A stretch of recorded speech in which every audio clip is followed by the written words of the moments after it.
Halo semuanya, saya Naila Dwi Andita Natasha Putri dengan NIM akhir 368. Hari ini saya bersama rekan saya Nabila Septia Kirani dengan NIM akhir 367 akan membedah hasil penelitian kami mengenai efisiensi anggaran di sektor publik. Fokus kami adalah bagaimana pemerintah Kota Surabaya mengelola belanja modal pada sektor pendidikan untuk mendukung pertumbuhan ekonomi dan kesejahteraan masyarakat di tengah keterbatasan fiskal yang ada.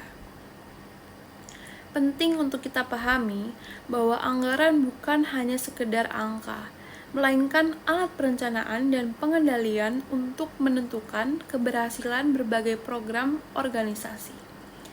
Di era otonomi daerah ini, Surabaya sebagai kota metropolitan memiliki tanggung jawab yang besar dalam merencanakan dan mengawasi pembangunan secara mandiri.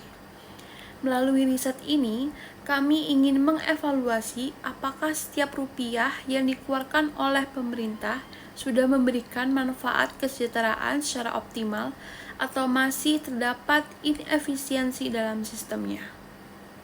Yang kedua, kami akan membahas metodologi dan variabel. Untuk mengukur efisiensi ini secara akurat, kami menerapkan metode Data Development Analysis atau DIA dengan pendekatan Constant Return to Scale atau CRS yang berorientasi pada input. DEA dipilih karena kemampuannya menilai efisiensi produksi pada unit pengambilan keputusan yang melibatkan banyak variabel sekaligus.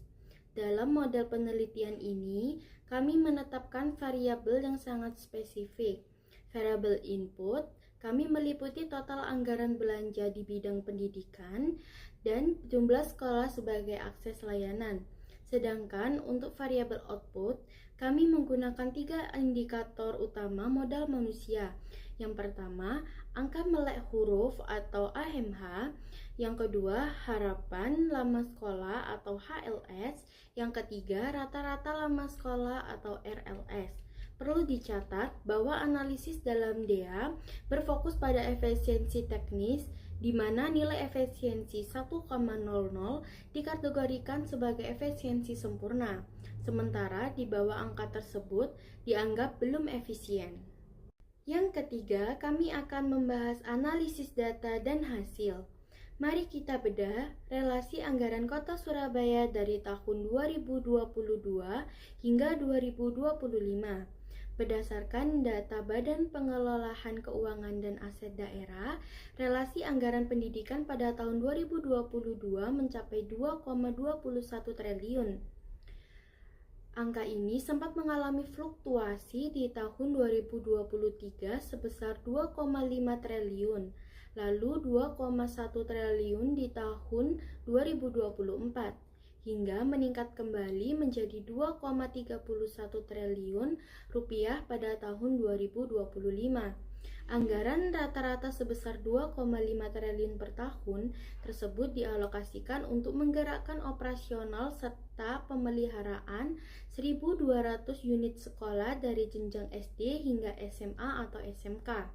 Hasil pengelolaan data menggunakan software DIAP 2.1 menunjukkan temuan yang luar biasa. Kota Surabaya secara konsisten memperoleh skor efisiensi sempurna sebesar 1,00 selama periode pengamatan. Temuan nilai SLAC yang nihil mempertegas bahwa tidak ada pemborosan anggaran atau sumber daya yang menganggur. Setiap rupiah yang dikeluarkan telah terserap secara produktif untuk keberlangsungan pendidikan penduduk.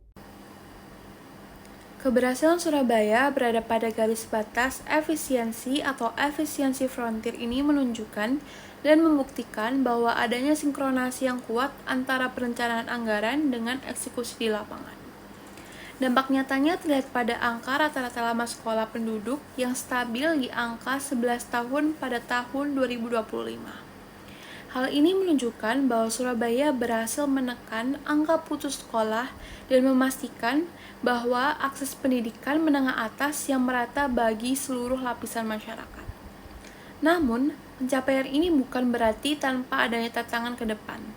Kami menyarankan agar pemerintah Kota Surabaya mulai melakukan transformasi kebijakan yang lebih berorientasi pada outcome jangka panjang. Karena efisiensi input terhadap output sudah mencapai titik optimal.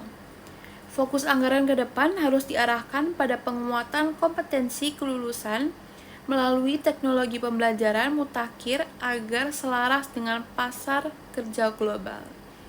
Sebagai penutup, riset ini menempatkan Surabaya sebagai best practice atau percontohan nasional dalam tata kelola anggaran pendidikan yang efisien guna menciptakan manusia yang unggul. Saya Naila dan rekan saya Nabila. Terima kasih atas perhatiannya. Wassalamualaikum warahmatullahi wabarakatuh.